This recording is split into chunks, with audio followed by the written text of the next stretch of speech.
In the unforgiving wilderness of Montana's Gallatin County, a young bobcat named Hope, severely traumatized and clinging precariously to life, was discovered alone beside a desolate road. Many onlookers, their faces etched with grim resignation, believed her fragile existence couldn't be salvaged, whispering recommendations of merciful euthanasia. But one wildlife veterinarian, his jaw set with unwavering determination, refused to surrender her to the abyss. Initially, Hope was a creature consumed by terror. She pressed herself into the deepest shadows of her enclosure, her emerald eyes wide with unyielding fear. Every rustle, every approaching footstep sent shivers through her small, battered body. Days bled into nights, and the well-meaning offerings of food remained untouched symbols of a trust she couldn't yet afford. Then, in a moment that defied standard protocols, a seasoned vet named Ethan chose a path fraught with peril, a desperate gamble born of profound compassion. He didn't force, didn't coax. Instead, he simply sat near her, a silent, steadfast presence in her world of fear. And then, a miracle unfolded. Driven by an instinct stronger than her terror, Hope took her first tentative bite of food. It was the spark that ignited a long and arduous journey toward healing. Bit by agonizing bit, Hope's bravery flickered to life. She began to explore the confines of her space, her initial trepidation slowly yielding to a fragile curiosity. And in the quiet moments, a nascent trust began to bloom, not just in her surroundings, but in the gentle giant who never abandoned her side. What began as a desperate act of compassion blossomed into a bond that defied professional explanation. What audacious measure did this experienced veterinarian take? Why did this fiercely wild predator respond to Ethan when she recoiled from all others? Inspired by true events at the Bridger Mountain Wildlife Rehabilitation Center. This is a tale of boundaries crossed, of unbreakable bonds forged in the crucible of suffering, and of how sometimes in the selfless act of saving another, we unearth parts of ourselves we never knew were lost. Before we delve into this incredible story, please hit that like button. And if you're new here, subscribe and ring that notification bell, so you won't miss any of our upcoming tales of resilience and hope. The Montana winter that year had teeth of ice and a heart of stone. Dr. Ethan Adler, his brow furrowed with concern, gripped the steering wheel of his aging truck as it battled the treacherous snow-slicked back roads of Gallatin County. The windshield wipers fought a losing battle against the relentless snowfall. At 45 years old, Ethan had dedicated nearly 2 decades to the Bridger Mountain Wildlife Rehabilitation Center. But an unsettling feeling, a premonition of profound need, clung to him with this particular call. Just off Miller Creek Road, Jenny, his steadfast assistant, had relayed an hour earlier, her voice tight with urgency. A hiker found her. Says she's in terrible shape. The Bridger Mountain Wildlife Rehabilitation Center wasn't grand. Just Ethan, Jenny, and a small band of devoted part-time volunteers. Yet over the years, they had cultivated a reputation throughout Montana for their tireless work, their unwavering commitment to the injured and orphaned wildlife of the region. Ethan had poured his very soul into the center, a conscious decision to leave behind the lucrative but soul-numbing routine of a small animal practice in Bozeman. The money had been good, but the endless cycle of vaccinations and nail trims had left him feeling hollow, disconnected from the wild heart of the land he loved. Here, amidst the raw beauty and desperate needs of these creatures, then he had found his true purpose. It was mid-afternoon when the flashing hazard lights of the hiker's vehicle pierced the swirling snow. A man bundled in a heavy parka waved him down, his breath clouding the frigid air. Over there. The hiker, who introduced himself as Mark, gestured towards a shallow ditch barely 20 feet from the icy roadside. I was photographing tracks in the fresh snow and almost missed her. Thought she was gone at first." Ethan's heart clenched.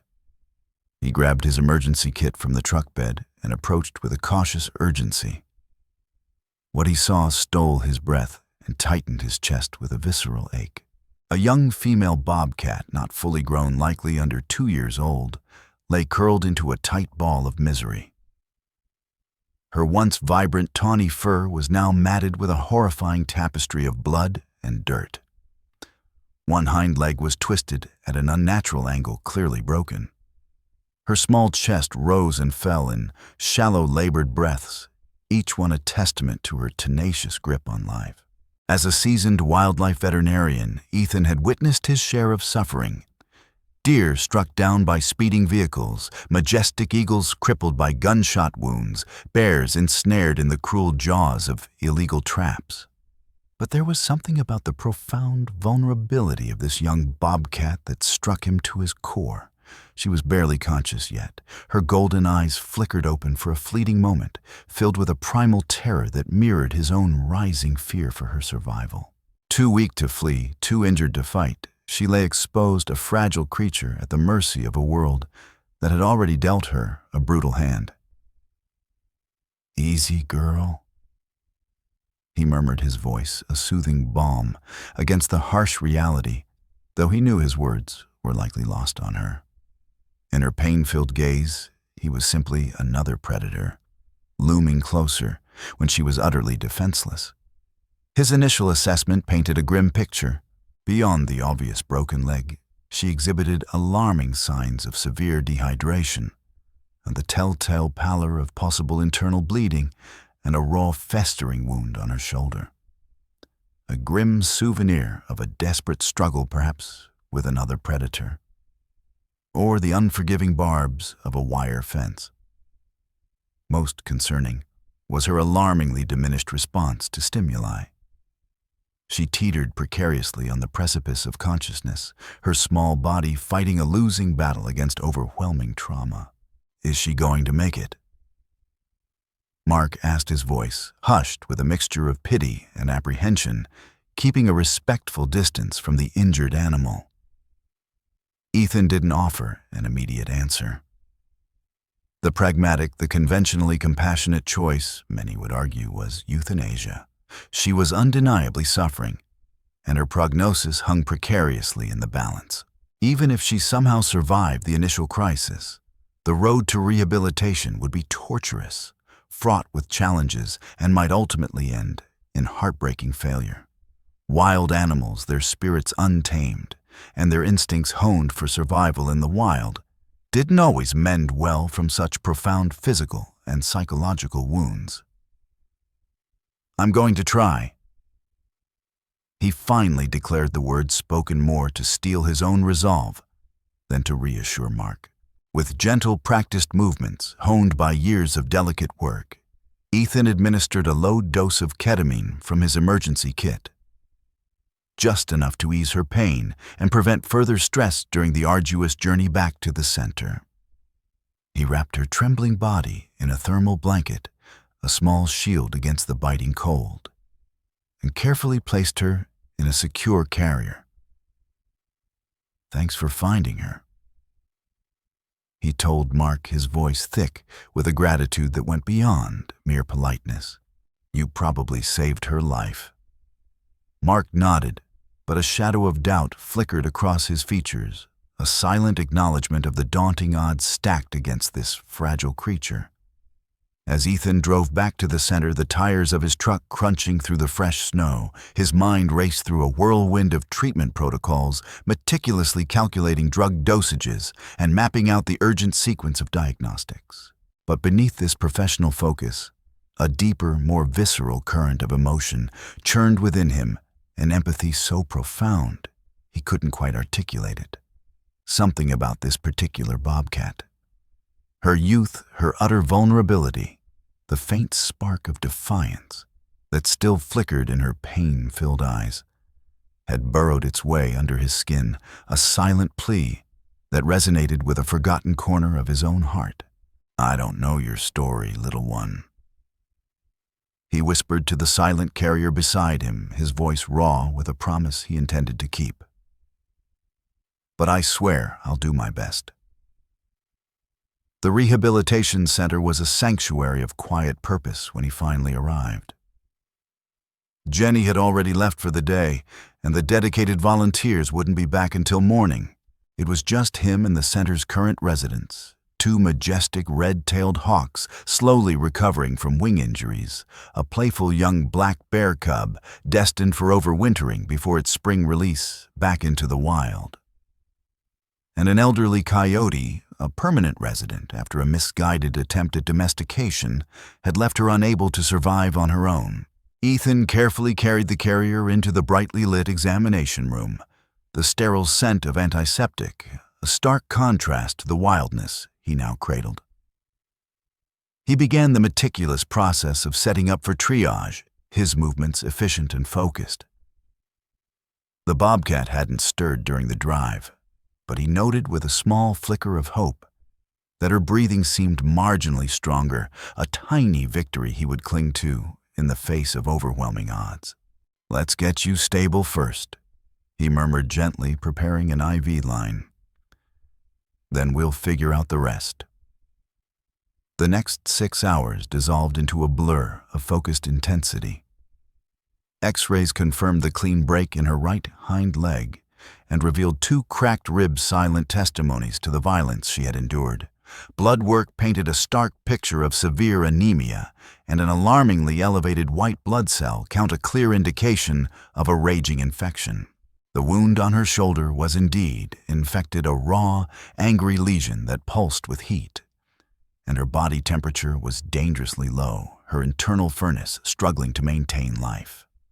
With painstaking care, Ethan inserted an IV catheter, the lifeline that would deliver crucial fluids and medications. He started a course of broad-spectrum antibiotics, administered potent pain medication, and meticulously cleaned her festering wounds, his touch a delicate balance between clinical precision and heartfelt tenderness. The broken leg would require surgery, a complex procedure, but that would have to wait until her fragile body was stronger, more resilient. Midnight had long since passed by the time Ethan finally stepped back from the treatment table. His scrub stained his back, aching with exhaustion. He had done everything medically possible for the moment. Now the outcome rested precariously in her small, battered paws. He carefully transferred her to a small, quiet recovery kennel in the back room, a sanctuary away from the curious gazes and potential stress of the other recovering animals. He equipped it with warming pads, a gentle cradle of warmth against the lingering chill, and set up a vigilant monitoring system that would alert him instantly if her fragile condition took a turn for the worse overnight. As he watched her breathing, still shallow, but now marginally more regular, a realization struck him. He hadn't even given her a name yet. They tried to avoid naming wildlife, destined for release, a conscious effort to maintain a necessary distance to reinforce their wildness. But something deep within him, a stirring of protectiveness he couldn't ignore, told him this one would be with them for a while. "Hope," he said suddenly, the name rising unbidden from the depths of his memory, a whisper in the quiet room. Perhaps it was a half-forgotten character from a beloved book, a distant echo of a cherished aunt. He couldn't quite place its origin, but it resonated, a small beacon in the darkness. "Your name is Hope." In the dim light of the recovery room, Ethan pulled up a worn chair beside her kennel, the sensible voice in his head urging him to go upstairs to the small apartment above the center to set an alarm for hourly checks and succumb to the exhaustion that gnawed at his bones. Instead, he found himself settling in for the long night, an unspoken vigil, unwilling to leave her, to face the darkness alone. "Fight hope," he whispered into the silence, his voice thick with a fervent plea. "Just keep fighting." The next 3 days were a tightrope walk between hope and despair. Jenny arrived early the following morning to find Ethan slumped asleep in the chair beside Hope's kennel. his notebook filled with meticulously recorded medication schedules and vital signs still open on his lap, a testament to his unwavering watchfulness. "Ethan," she said gently, placing a comforting hand on his weary shoulder, "you should get some real rest." He jerked awake instantly, his eyes darting to the monitoring equipment. She made it through the night. He said, his voice rough with exhaustion, a raw rasp that spoke volumes of his sleepless vigil. Her temperature's up and her heartbeat is steadier. Jenny's gaze softened as she looked at the still fragile form of the bobcat. "She's young." She murmured, a flicker of optimism in her voice. "That's definitely in her favor. We need to get her eating soon," Ethan said, rubbing his tired eyes. "And that leg needs surgery. Today, if she's stable enough." Jenny had worked alongside Ethan long enough to recognize the telltale signs. The quiet intensity in his eyes, the unwavering focus that bordered on obsession. It didn't happen often, this deep personal investment in a patient. But when it did, she knew better than to suggest he step back to maintain a detached professional distance. Some animals, for reasons unseen and unspoken, simply burrow deeper into his heart than others. "I'll prep the surgical suite," she said instead, her voice filled with quiet support. "You go shower and change. I'll monitor her." By the afternoon, Hope had undergone the delicate surgery to set her broken leg, the fractured bones now held in place by a series of meticulously placed pins. The procedure had gone well, a testament to Ethan's skill and unwavering focus. But the victory was bittersweet. Hope still hadn't eaten and remained trapped in a catatonic state of fear when she was conscious. Even under heavy sedation, her small body remained rigid, as if permanently braced for an attack that never came. A week bled into another each day, a frustrating cycle of small physical gains, overshadowed by a deepening psychological withdrawal. Physically, Hope was improving incrementally. The stubborn infection was finally responding to the relentless assault of antibiotics. Her cracked ribs were beginning to knit themselves back together, and the surgical site looked clean and undisturbed. But her spirit seemed to be fading. She retreated further into the darkest corner of her kennel, pressing herself against the cold, unyielding wall, as if trying to disappear entirely. She wouldn't eat if anyone was present, forcing them to leave offerings of food and return later to find them untouched or barely nibbled. When necessary treatments required handling her small body, would become a tense, unyielding knot of terror, her heart rate spiking dangerously with each touch. "This isn't working," Jenny said on the 16th day, her voice laced with concern as they watched Hope through the observation window. "She's starving herself. If she doesn't start eating properly soon, we're going to lose her." Ethan nodded grimly, his own heart heavy with the same fear. "I know." He had witnessed this heartbreaking scenario before. Wild animals so profoundly traumatized that they simply surrendered the will to live. Nurturing their shattered spirits was often as crucial, if not more so, than any medical intervention. "Have you considered—" Jenny hesitated, the unspoken word hanging heavy in the air. "No," Ethan said firmly, cutting off her gentle suggestion of euthanasia. "Not yet. I want to try something else first."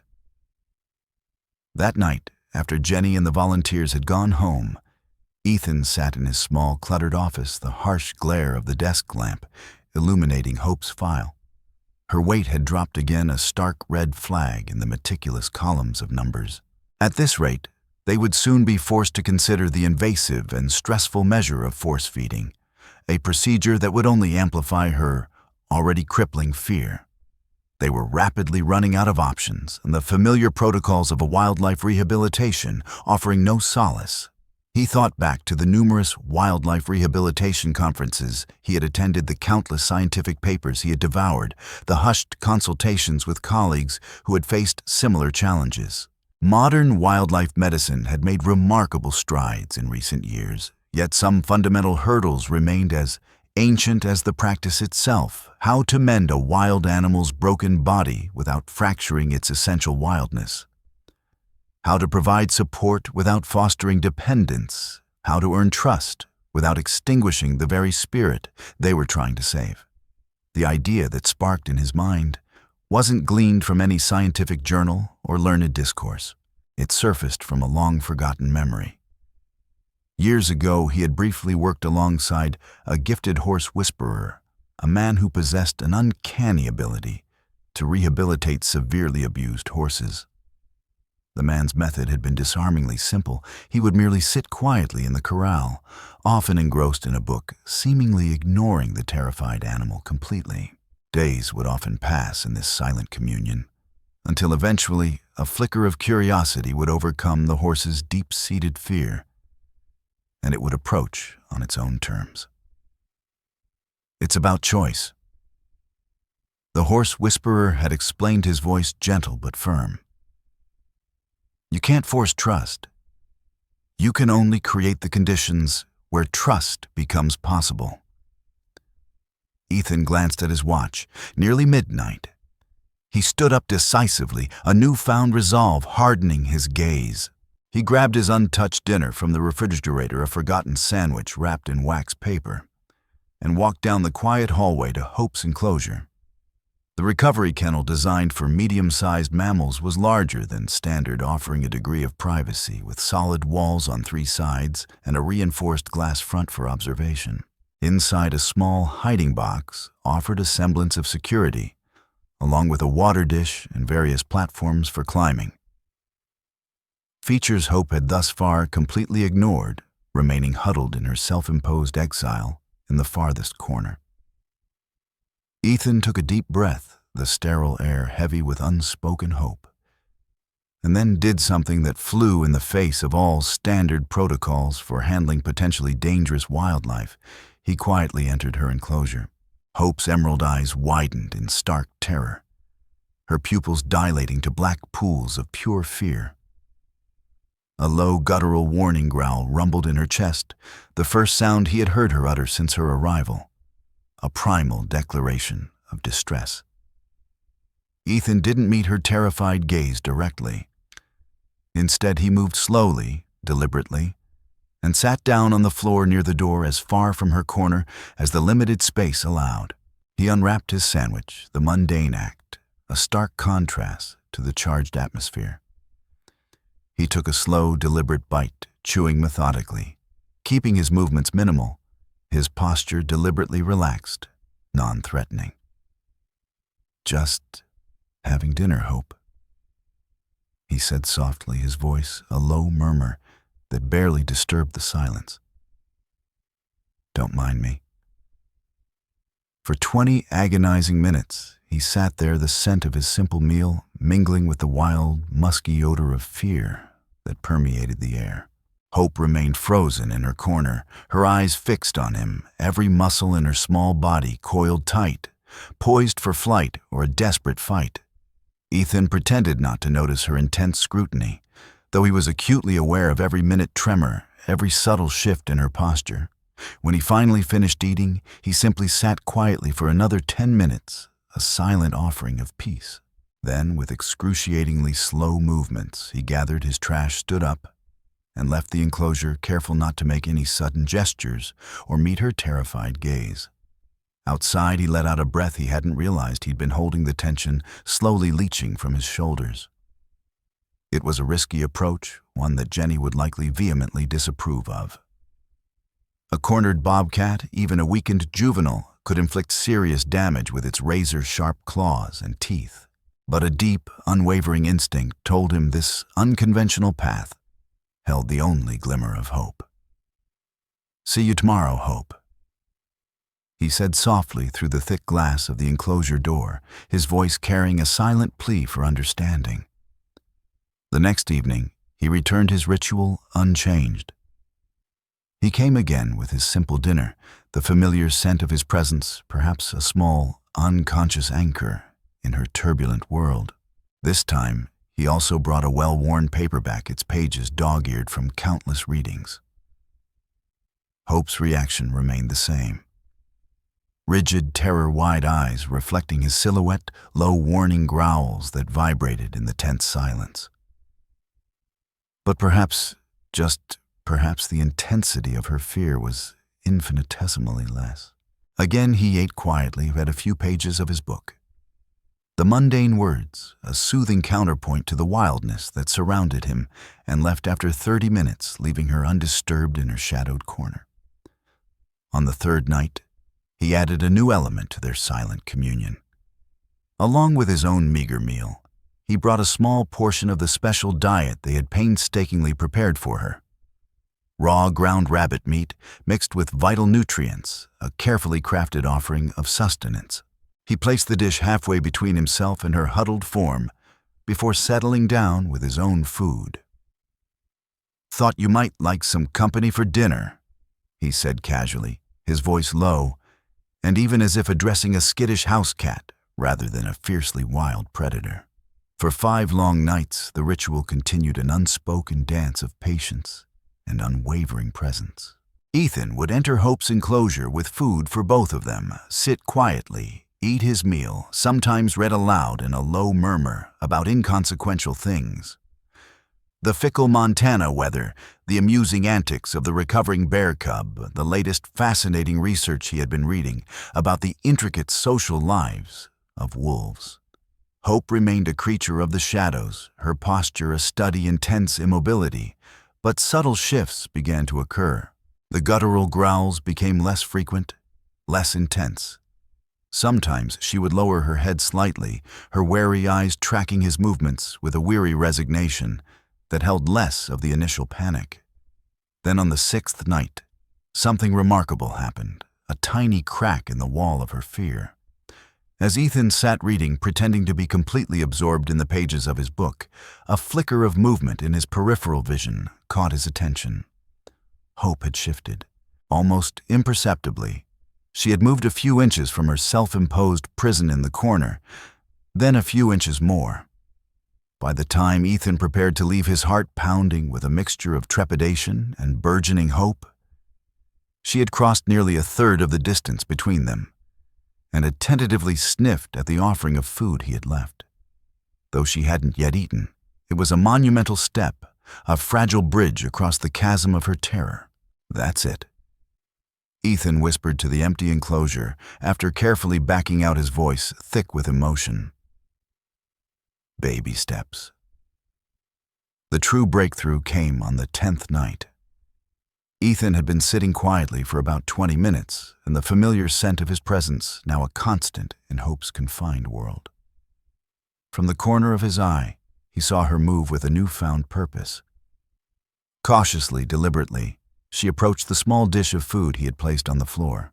She sniffed it thoroughly, her delicate nose twitching. Then, in a moment that stole Ethan's breath, she took a small, tentative bite.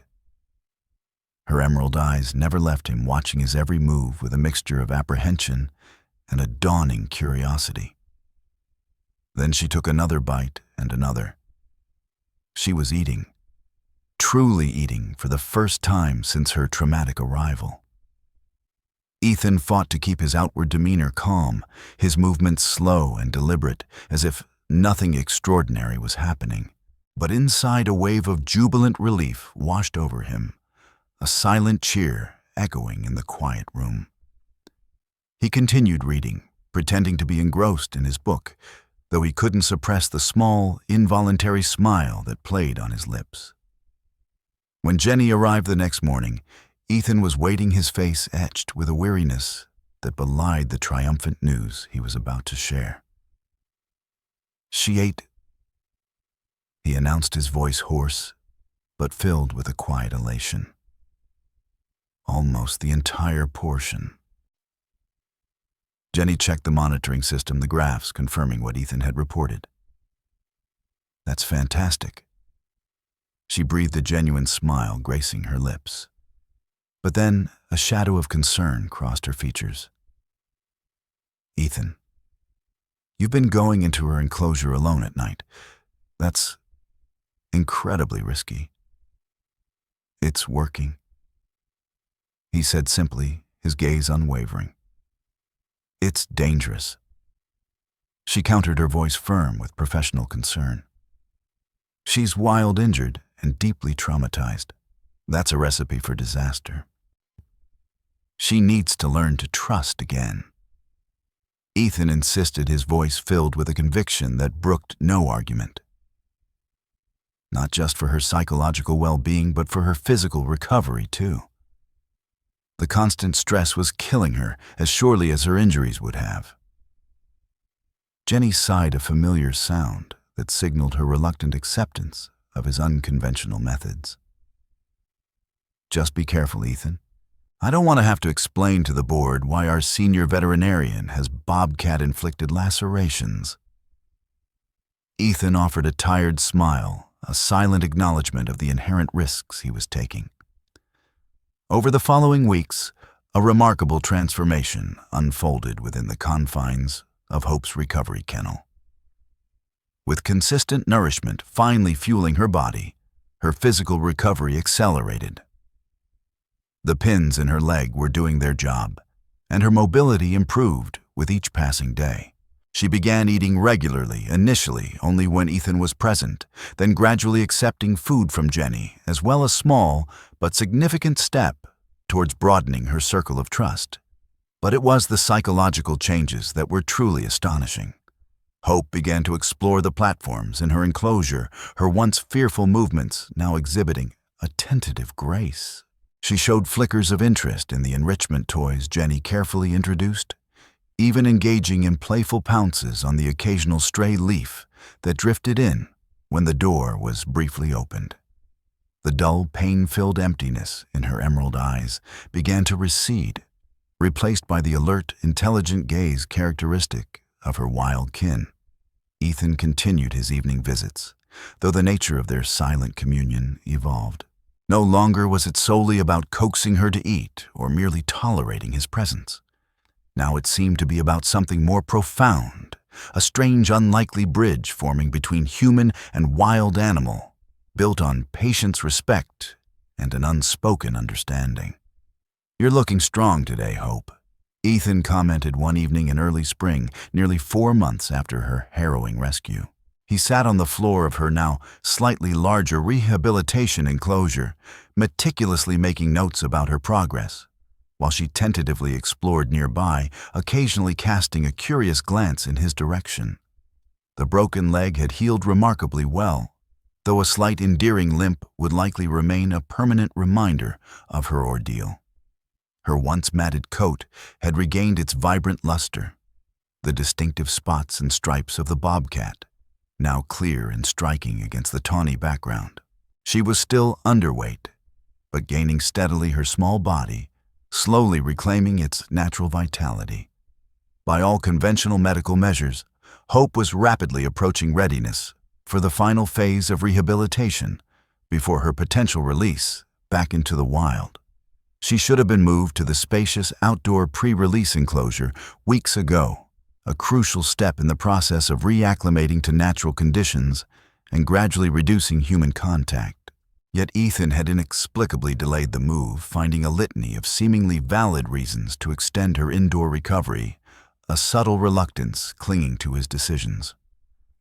"We're getting too attached," Jenny noted one sun-drenched afternoon as they observed Hope through the window, the Bobcat now batting playfully at a hanging toy, her movements becoming more fluid and graceful with each passing day. "Both of us. But especially you." Ethan didn't offer a denial, his gaze fixed on the resilient creature within. "She's special," Jenny reminded him gently, her voice laced with a familiar understanding. "They're all special. But they're not pets, Ethan. They're wild animals that need to return to their natural habitat when possible." "I know." Ethan sighed, the weight of that knowledge heavy on his heart. I'll prepare the outdoor enclosure tomorrow." That night, as if sensing the impending change, the subtle shift in routine, Hope seemed particularly interactive when Ethan entered with his customary book and small snack. She approached closer than ever before her delicate nose twitching as she curiously sniffed at his worn boots. He remained utterly still, hardly daring to breathe, a profound sense of connection washing over him as she came within inches of his hand, resting gently on his knee. For a heart-stopping moment, he thought she might actually allow him to touch her. A gesture he had consciously avoided, respecting the vital boundaries necessary for her eventual return to the wild. Instead, she moved away, but not back to her familiar corner of retreat. She settled gracefully onto a nearby platform barely 3 feet away, curled up into a relaxed ball, and began to groom her pristine fur as if his presence was now such a normal, unremarkable part of her existence that it required no special attention. In its own quiet way, this small act of acceptance was more meaningful than any physical contact could have been. This wasn't about becoming tame, about forging a human-animal bond that blurred the lines of their wildness. It was about reaching an understanding across the vast divide of species, a silent testament to mutual respect rather than dominance or submission. The outdoor enclosure was ready by the end of the week, a spacious, naturalistic habitat meticulously designed to mimic the wild terrain Hope would eventually call home. It boasted a diverse array of native plants, rugged rocks for climbing, sturdy logs for scratching, and a small artificial den offering a sense of security. The design prioritized minimizing human contact while allowing for discreet observation from carefully concealed points. Moving day was difficult, a poignant reminder of the fragile balance they were trying to maintain. Hope had to be sedated for the short transport, her small body limp in Ethan's arms. When she awoke in the unfamiliar environment, her initial reaction was one of palpable fear. Ethan watched from the observation blind, his heart aching as she frantically explored the new space, emitting soft, distressed vocalizations he had never heard her make before, a raw cry of disorientation. "She'll adjust," Jenny assured him, her hand resting comfortingly on his arm. "They always do." But Hope didn't adjust as readily as they had hoped. While she tentatively explored her new surroundings and utilized the carefully crafted features of the enclosure, she exhibited clear signs of distress whenever too many days passed without seeing Ethan. She would pace restlessly, her soft vocalizations escalating into plaintive cries, and sometimes refuse the food that was carefully placed for her. The fragile progress they had painstakingly made seemed to be slowly eroding, the hard-won trust beginning to fray at the edges. After 2 weeks of this concerning behavior, Jenny finally addressed the unspoken truth that hung heavy in the air between them. "Ethan," she said gently, her gaze filled with a mixture of concern and pragmatism, "I think we need to consider that Hope might not be a viable candidate for release." Ethan had been wrestling with the same unsettling possibility, the thought a leaden weight in his chest. But he had been reluctant to voice the quiet despair that accompanied it.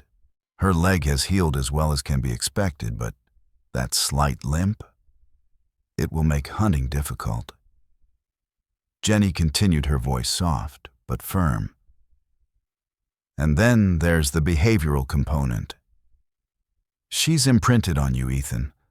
Not fully, perhaps, but enough that she's clearly struggling with this transition. So, what are you suggesting?" Ethan asked the words barely a whisper, though he already knew the likely answer. Either transfer to a reputable wildlife sanctuary. Jenny hesitated, knowing how rarely Ethan approved of this option, seeing it as a form of permanent displacement. Or permanent residence here as an education animal. Education animals were wildlife that for various reasons couldn't be safely released back into the wild. but could serve as invaluable ambassadors for their species, helping to educate the public about conservation and the importance of protecting wild habitats. It was a fate usually reserved for animals that could adapt to captivity without undue suffering and would otherwise face the grim reality of euthanasia. "Let me think about it." Ethan said, his voice heavy with the weight of the decision. That night, under the cloak of darkness, he visited Hope in her outdoor enclosure, entering through the keeper door, after hours of breach of protocol once an animal had begun pre-release conditioning. But he needed to see her to assess for himself, beyond the clinical observations, what the right path forward might be. She appeared almost immediately, emerging from the artificial den with a flicker of the animation he hadn't seen from her in weeks. She approached cautiously but purposefully, stopping a few feet away, her emerald eyes fixed on him in the fading light of dusk. "Hey, Hope," he said softly, his voice a gentle murmur in the quiet night. "I hear you've been having a rough time." In the soft twilight, man and Bobcat regarded each other, a silent conversation passing between them. Ethan saw intelligence in her watchful gaze and something else, a flicker of recognition, perhaps even a fragile echo of the trust they had painstakingly built. But he also saw the undeniable wildness that still burned brightly within her, the essential nature of a solitary predator honed for survival in a harsh and unforgiving world. It wasn't a simple equation, this delicate balance between her needs and the ultimate goal of wildlife rehabilitation. Keeping her in captivity, even in the most enriching environment, would deny her the fullness of her natural existence, the freedom to roam and hunt under an open sky. Yet releasing her with a permanent limp that would hinder her hunting prowess and an unusual, potentially dangerous comfort around humans could be a silent death sentence. As if sensing his internal struggle, the weight of his decision, Hope did something unprecedented. She moved closer, her lithe body flowing with a quiet grace.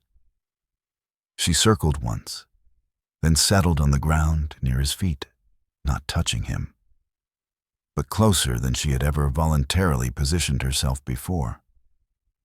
She yawned, displaying an impressive array of sharp canines, then began to groom her fur completely at ease.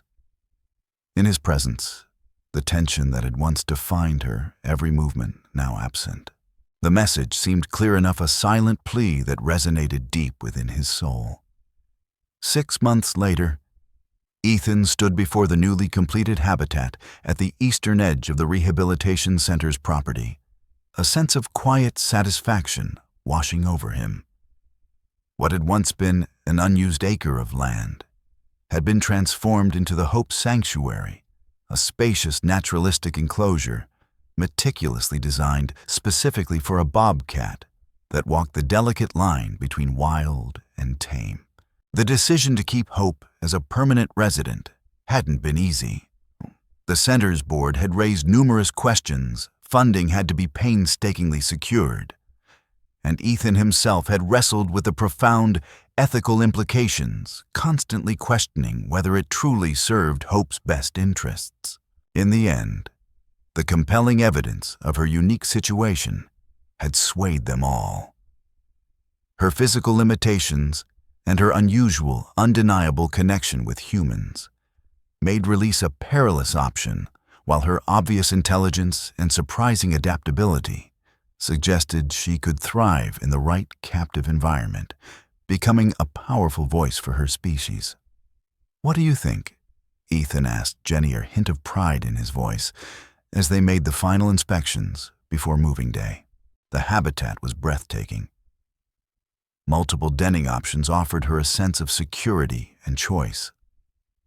A flowing water feature mimicked a natural stream. Varied terrain from rocky outcrops, perfect for sunbathing, to secluded wooded areas, provided opportunities for exploration and the expression of natural behaviors. Carefully designed enrichment stations, which could be regularly rotated to prevent boredom, offered mental and physical stimulation. High platforms allowed Hope to retreat from view when school groups or other visitors came to learn about bobcat conservation, while strategically placed remote cameras would allow them to monitor her health and behavior with minimal intrusion. "It's spectacular, Ethan." Jenny admitted, her gaze sweeping over the thoughtfully designed space. "Better than most zoo exhibits I've seen." She offered a small, knowing smile. "I still think you're a little crazy, but I can't deny she's special." She chose to stay. Ethan said simply, his voice filled with a quiet conviction. "I'm just honoring that choice." The transition to the new habitat went far more smoothly than anyone had dared to hope. Hope explored cautiously at first, her senses alert in the expansive new space. But within days, she was utilizing every feature of her sanctuary, showing a particular fondness for a sun-warmed rock ledge that offered a panoramic view of the rehabilitation center and the distant majestic peaks of the Montana mountains. In the year that followed, Hope became something of a local celebrity, her story resonating deeply with the community. The center developed a comprehensive educational program around her remarkable journey, teaching visitors about bobcat conservation, the devastating dangers of habitat fragmentation, and the vital importance of wildlife corridors. School groups, conservation organizations, and wildlife photographers came to learn and observe, though access was always carefully controlled to ensure Hope's well-being remained the paramount priority. Ethan maintained his special connection with her, visiting her regularly, though with less frequency as she settled into her new life. She would often appear when she heard his familiar voice, watching him from a comfortable distance, or sometimes approaching the perimeter of her habitat, nearest to where he stood, a silent acknowledgement of their enduring bond. "I think she's actually happy," Jenny remarked one crisp autumn afternoon as they watched Hope playfully batting at falling leaves, her movements fluid and graceful. "As much as a wild animal can be happy in captivity. She's found her balance." Ethan agreed, his gaze soft as he watched the bobcat's elegant movements. Not fully wild anymore, but never truly tame either. On the anniversary of her rescue, exactly 2 years since that snowy day, when Mark the hiker had found her clinging to life by the roadside, Ethan brought his lunch to a weathered bench near her habitat. It had become an unspoken tradition, this annual commemoration of the day. Their paths had irrevocably crossed. To his quiet surprise, Hope emerged from her favorite hiding spot, a secluded thicket of native shrubs, and approached the habitat edge nearest his bench. She settled down, mirroring his position on the other side of the sturdy barrier, and began to groom her luxurious fur with an air of nonchalant contentment. "Happy anniversary, Hope," Ethan murmured, as if in gentle acknowledgement. She looked up briefly, her emerald eyes meeting his with a clear, confident gaze. A world away from the terror-filled orbs he had first encountered. Then, with a soft sigh, she returned to her grooming, completely at ease in his presence, yet wholly her own being. In that quiet moment, bathed in the golden light of the late afternoon sun, Ethan finally understood the profound connection that had drawn him so powerfully to this particular animal from the very beginning. It wasn't solely her vulnerability, though, that had tugged fiercely at his heart.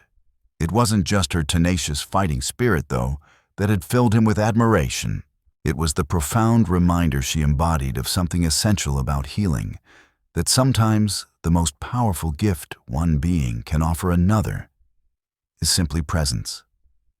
Not domination, not intrusion, not even active intervention beyond what is absolutely necessary, but steady, patient companionship that honors boundaries while steadfastly refusing to abandon hope.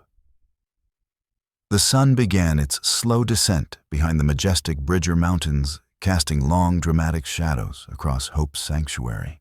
Ethan finished his simple lunch in companionable silence, with the bobcat who had irrevocably changed the course of his life, just as he had profoundly impacted hers. Later that evening, he added a final deeply personal note to Hope's file, a document that had grown thick with medical records, detailed behavior observations, and meticulous habitat specifications over the past 2 transformative years. Hope continues to thrive in sanctuary conditions. Physical health is excellent, despite a permanent partial disability in her right hind leg. Mental well-being is evidenced by consistent natural behaviors, appropriate and engaged responses to environmental enrichment, and what can only be described as a palpable sense of contentment. She remains a daily powerful reminder that the path to healing is rarely linear, that trust is a fragile gift that must be patiently earned rather than forcefully demanded, and that sometimes the gentlest approach yields the most profound and transformative results. This unique case has fundamentally altered my understanding of the rehabilitation process and the extraordinary potential for connection that can exist across the seemingly insurmountable boundaries of species. He paused, his pen hovering over the page, the weight of his emotions palpable in the quiet room. Then, with a deep breath, he added one final heartfelt line. In saving her, I somehow saved a part of myself I hadn't realized was lost.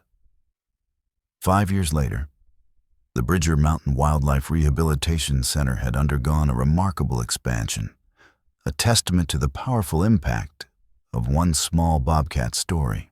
Ethan, now the respected director of a dedicated staff of 8, had skillfully leveraged Hope's compelling narrative to secure crucial funding for additional rehabilitation facilities, vital research projects, and impactful community education programs.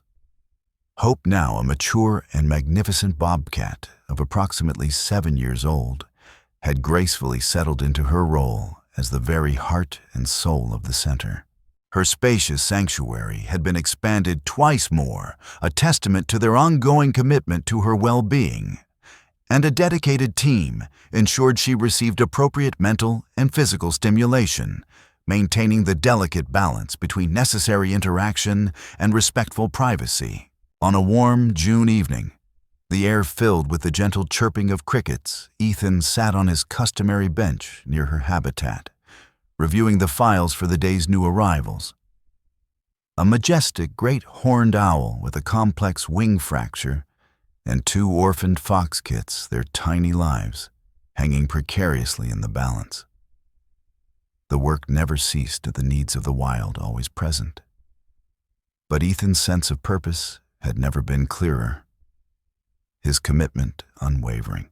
A soft rustling sound drew his attention from the paperwork. Hope had appeared at her favorite observation point, a high rocky ledge that offered her a commanding view of her domain. Her golden eyes, now framed by the occasional silver hair around her muzzle, were as watchful and wise as ever. Despite the passage of time, she remained a creature of breathtaking beauty and quiet dignity. Just another day at the office, Hope, he told her with a gentle smile. The familiar comfort of their silent companionship, a balm to his weary soul. As always, she regarded him with that peculiar, profound mixture of wild independence and comfortable recognition that defined their unusual friendship, neither fully wild nor truly tame, existing in a unique space between 2 worlds. A living, breathing bridge between the realm of humans and the often misunderstood natural world they so frequently failed to protect. Ethan gathered his files at the weight of responsibilities settling gently on his shoulders and stood to leave. "See you tomorrow," he said softly, his voice carrying on the still evening air. Hope stretched languidly on her sun-warmed rock ledge secure within the boundaries of her sanctuary, finally at peace with the unlikely path her life had taken. Behind her, the sun dipped below the horizon, painting the Montana sky in vibrant hues of gold that mirrored the watchful wisdom in her eyes. Eyes that had once known only the crushing weight of fear, but now held the quiet confidence of a spirit that had been broken, but was never ever defeated. In the gentle embrace of the evening light, wild and human existed in perfect, unspoken balance, each forever changed by the simplest of acts, the unwavering decision to stay, to be present, to trust that healing would unfold in its own time and in its own unique way. And in that delicate balance, both had found something akin to grace. Soft, reflective instrumental music fades in and then slowly fades out. A valuable lesson learned. The incredible story of Hope and Ethan reminds us that healing, whether physical or emotional, often requires more than just clinical intervention. It demands unwavering patience, profound empathy, and a deep respect for the individual's unique journey. Sometimes, the most transformative act of kindness is simply being present, offering a silent, steadfast companionship that fosters trust and allows the wounded spirit to heal at its own pace. True connection transcends boundaries and can blossom in the most unexpected of circumstances, when we choose understanding over force and compassion over convenience. We'd love to hear your thoughts on this inspiring story. Please share your comments below. And if you enjoyed this tale of hope and resilience, don't forget to subscribe to our channel for more heartwarming stories of the natural world. On a scale of 1 to 10, how would you rate this video?